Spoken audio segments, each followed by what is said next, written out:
decía ahí, en esa columna, que lamentablemente la política, en los ámbitos legislativos, vive un proceso darwiniano a la inversa. La teoría de Darwin, de la evolución de las especies, dice que venimos del mono al hombre, ¿no? Bueno, en los ámbitos legislativos es al revés. Venimos del hombre al mono, ¿no? Para graficarlo un poco, porque como dice Whitey, en los primeros años de democracia, bueno, los recintos legislativos, los parlamentos, eran un lujo, ¿eh? Ya le cuento a la audiencia, era un lujo, y muchos de mis contemporáneos lo van a ratificar. Ir a una sesión de la Cámara de Diputados era una cosa para los que les gusta la política, lo mío era también laburo, pero también me gustaba. Era maravilloso, ¿por qué? Porque vos escuchabas cada pieza oratoria de los legisladores, cada uno defendiendo su ideología o su proyecto político, pero con un nivel enorme, donde todo el mundo salía aprendiendo. Yo recuerdo, bueno, nosotros podíamos ingresar porque teníamos era nuestro laburo, digamos, la acreditación de periodista. Pero el vecino, el ciudadano, hacía cola en la entrada de la legislatura para escuchar las sesiones. Para anotarse. El que me escuche eso va a decir, no, este está mamado. Que en realidad vos tenías que anotarte, sí, porque los lugares eran pocos. Porque eran pocos. Entonces la gente hacía cola como... Hacía cola. Para anotarse, para poder escuchar. Anotarte e ingresar, porque nadie se quería perder lo que eran los debates legislativos. Yo recuerdo que del lado del peronismo había grandes tipos que exponían, uno de ellos el Loro Yacosa viejo, ¿no? Por el lado del peronismo. En algún momento, cuando fue legislador, lo fue Santos Jacinto Dava. También. En el caso del Partido Renovador tenía tipos brillantes como... Vos tenías a Gómez Díez, Peiret, ¿no? Como Néstor Peiret, Ricardo Gómez Díez. Del lado de la Unión Cívica Radical, mucho más. El radicalismo tenía un lujo con sus legisladores como el Langosta Sarabia Day, Carlos Posada, farisano. El papá del actual ministro, del secretario general de la Gobernación, Carlos Miguel Posada, era un lujo, vos la escuchabas. Al Langosta Sarabia, cuando hablaba el Langosta Sarabia, yo recuerdo, no volaba ni una mosca. Los diputados de la oposición hacían silencio absoluto para escuchar y aprender.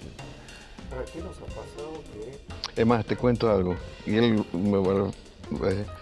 llegó un momento en que el mismo peronismo lo aplaudía después que... Lo aplaudían. No, lo aplaudía. Lo aplaudía el peronismo. Lo aplaudía. No, porque... Era una cosa increíble. Pero ¿cómo para llegamos, todo era un aprendizaje. ¿Cómo llegamos a donde hemos llegado a que se convierta prácticamente, en algunos casos, en un lodazal? Exactamente.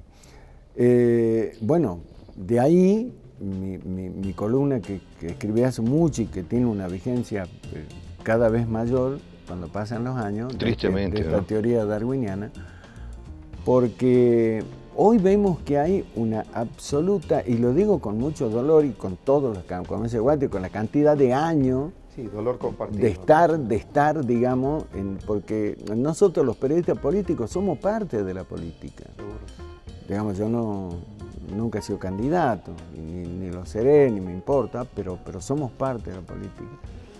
Y te digo con dolor que hoy vos vas a cualquier ámbito legislativo, hablemos Consejo Deliberante, en el Consejo Deliberante de la capital, por ejemplo, también hubo personajes legisladores, pero de una altura, de una estatura, digamos, terrible, y hoy increíble. Prácticamente, bueno, lo digo con dolor, ¿no? Yo creo que hay este retroceso se debe fundamentalmente a la crisis en los partidos políticos. Vos fíjate, Julio, que en el año 83, cuando arranca la democracia, en todos los partidos políticos, pero pongamos como ejemplo lo que pasaba en el peronismo y en el radicalismo, acá en Salta, el peronismo tenía lo que se llamaba la Escuela de Formación Política. La Escuela de Formación Política, yo recuerdo que funcionaba en la calle Vicente López y Pasaje Zorrilla, donde luego estuvo la radio ABC. Sí. ¿Te acordás? Primer piso. El director de ahí era un señor de apellido Macluf, y ahí se dictaban charlas para formar a los dirigentes políticos del peronismo. Vos llegabas, vos eras un dirigente, un chango de barrio, y decías, che, yo soy peruca, ponele. Bueno, tenés que ir a la Escuela de Formación Política. Si no, no podías y vos progresar. te ibas a educar ahí, Julito. Ahí tenías distintos profesores, estaba un gran dirigente político del peronismo, pero que creo que ha sido respetado por todos, que era el profesor Héctor Manuel Canto. Sí. El profesor Canto, que era bueno, y te daban clase. ¿Quién más te daba clase ahí? Fausto Ponciano Machuca, digamos, daban clase doctrinaria, ¿no? O sea, obvio, con la formación, con las 20 verdades del peronismo, la marcha, todo lo que vos quieras, pero también te formaban como dirigente político para que vos, en algún momento, si llegabas a ir a ocupar un cargo legislativo, ahí te daban la herramienta para que vos sepas qué hacer cuando te sentés en la banca. En la Unión Cívica Radical estaban los Ateneos. Los Ateneos. Estaban los Ateneos. Había Ateneo de formación donde también, digamos, había que ir. Uno de los que he hecho, que en su momento fue para formar parte de eso y después se volcó muchísimo y creo que es el único que hace docencia todavía en el radicalismo. Y yo lo celebro y lo felicito y le agradezco, digamos, por el esfuerzo que hace. El Chato Correa, el profesor Rubén Emilio Correa. El Chato sigue siendo un formador de dirigentes, creo que es el único. Vicente Solá en una época, ¿te acordás? Bueno, Vicente Solá, acordate lo que eran los Ateneos. Ahora vos hablás eso, de ellos como formadores, pero sí. El periodista político es otro formador. No, obviamente, digamos, claro, vos lo formás. Ahora, déjame que te complete con esto. Eso digamos que se hacía, vos salías con una... Yo recuerdo los peronistas, los radicales salían de los Ateneos, de la Escuela de Formación y el tipo se iba a su casa con orgullo. ¿Por qué? Porque cada día llevaba un elemento más para defender a su partido. ¿Me entendés? Tenía más herramientas para decir por qué era peronista, por qué era radical. Y a la vez se formaba, como te digo, aprendía las distintas tareas que podías cumplir si eras electo en un cargo para un parlamento. Hoy eso no pasa, Julio. Hoy yo me da bronca porque, como ciudadano, digo, más que como periodista, porque vos decís, hoy vemos que hay tipos, y lo digo así con la palabra tipo, bien peyorativo, y tipos y tipas, que llegan a una banca legislativa y recién empiezan a preguntar, che, ¿y acá qué se hace?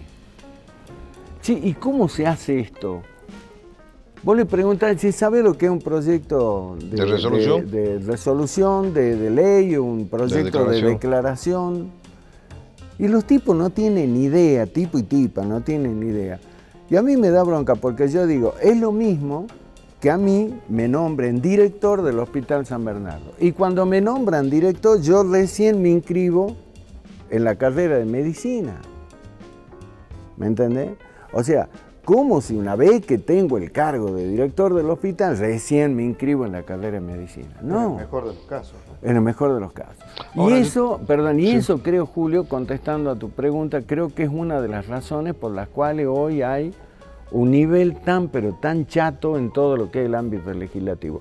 Y eso se lo debe corregir desde los partidos políticos. Por eso yo celebro que si bien se han suspendido nada más las PASO, habría que eliminarlas, pero bueno, las han suspendido,